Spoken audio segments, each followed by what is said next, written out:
Miss Linda here. So I work with a lot of high achieving successful women, and they're usually looking to get back the love and recreate the bond with their man after separation, breakup, or a bit of a distance. And one of the biggest issues that I've been hearing lately is these women are highly successful. Their men are also career men, but they are in a 50-50 relationship. And they are with a man who can fully provide for them, but they keep asking me, Linda, how can I get my man to fully provide for me? Now, most of the cases is the wife has reached a point where she's becoming really burnt out, she's getting really tired because scaling that corporate ladder has its own level of stress.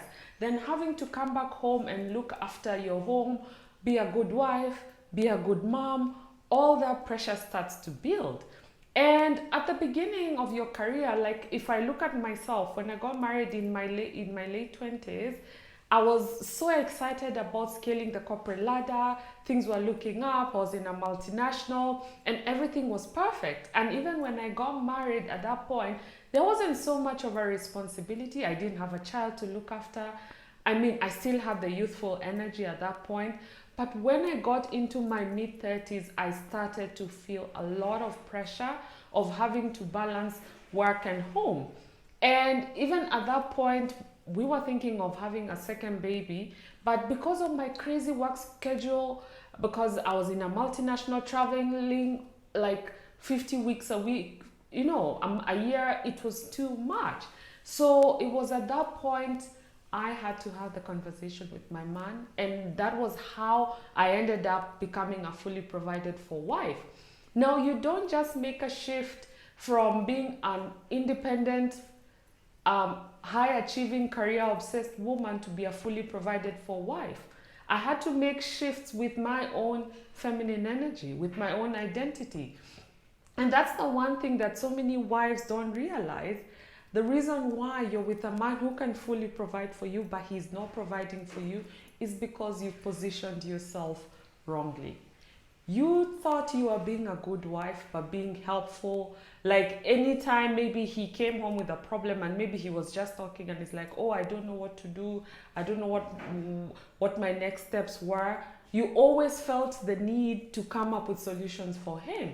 So even if maybe you were just sitting down and he was thinking about where to get money for something, you're always like, oh, it's okay, I can help, I can support.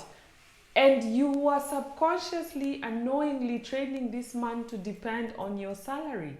You are training him to expect 50% of the paycheck. And if you're like me, you probably had that a good wife, like if you went for premarital counseling, you are told, oh, you bring your money and he brings his money and you build something. But that dynamic does not work because as a wife, you do much more than 50%. You have childbearing activities, you have to look after the home, you are a woman on your own, you're not built in the same way like a man is built. And that's why at some point you start feeling like resentful. At some point you'll probably be thinking like, okay, why the hell am I working? Why am I working if I have to take all the stress and then come back home and give like 3/4 of your paycheck to just into looking after the home? As a woman, you'll feel tired. And once you start feeling tired and you feel like you are trapped, because the other thing is your end of the income, he has budgeted, you guys are budgeted with your money in at hand, which means you do not have the luxury to leave. And that's why so many women are caught up in this dynamic where they're stressed, they're angry, they're frustrated, but they've created a lifestyle such that it's like the man cannot do without you. Yeah? So if you're with a man and both of you wake up and you have careers, yeah, and he is scaling his corporate ladder, he is a focused man. We are not talking about men who are trying to build businesses or trying to put things together, like a man who really has no plan. There are some men who don't have incomes. You cannot be a fully provided for wife to a man who has no income. The man has to have an income. He has to be doing something. He needs to have a plan. He needs to have a vision. He needs to be going somewhere. So if you're trapped in such a relationship, I honestly cannot help you, because you need to be with a man who he himself has something going on for him.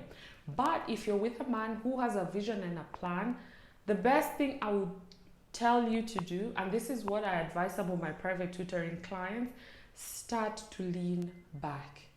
Start to lean back and start to let control. It may need that at some point you guys may have to rearrange your lifestyle. At the point where you fully decide that you want to become a fully provided for wife and you have a conversation with him, he might not take it lightly. By the way, he might be like, what on earth? Because you're having to retrain him after you've trained him poorly. I call it poor man training. Yeah, and it's really not your fault. It's probably what you grew up seeing. Probably you grew up in a home where your parents were really, really successful, but you saw your mom work herself down to the ground to make sure things happen at home. So subconsciously you took up as the standard of how a relationship is supposed to be. Relationship dynamics don't have to be that way. I believe you can still be a woman. You can still maximize your earning potential.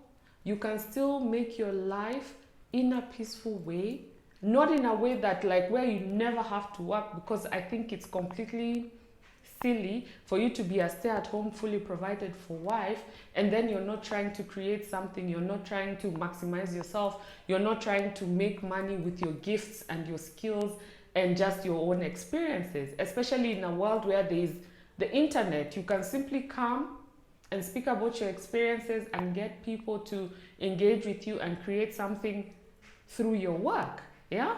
So again, like I mentioned, if you found yourself in such a scenario, be prepared. First of all, decide that you want to get out of 50-50 relationship. The second thing, have a conversation with your man so that you two are in agreement. The third thing, be open to you guys downgrading your lifestyle, because it may mean that you will now have to shift. Yeah? Surprisingly, most of the times the man will step up and play up his role, because honestly, as women, with this whole feminist empowerment movement, yes, it came with its advantages, but it turned so many women into second-class men. And if you're okay with being a second-class man, that's okay, that's your choice. But I'm speaking to women who have tried scaling this whole corporate ladder, and they're trying to do it all because they were told that a woman is supposed to be able to do it all, and then you're getting burnt out, getting sick, getting ulcers, all these diseases that you don't understand. You can't turn your relationship around. You can't turn your relationship around, but it requires you to reprogram yourself, to reprogram from being the builder, masculine energy kind of a woman who really likes to control, and letting go and creating space for your man to step up and being the man. Yeah?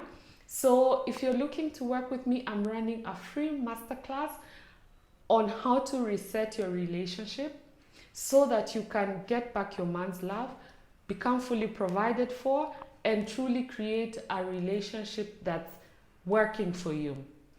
I'll also be sharing my story of how I went from nearly divorced to recreating the dream relationship with my man. I'll be teaching feminine wife secrets of how to speak with your man, what are some of the attraction killers, what is pushing him away, and all that is for free. So if you're interested, check out the details in the description box and see you there.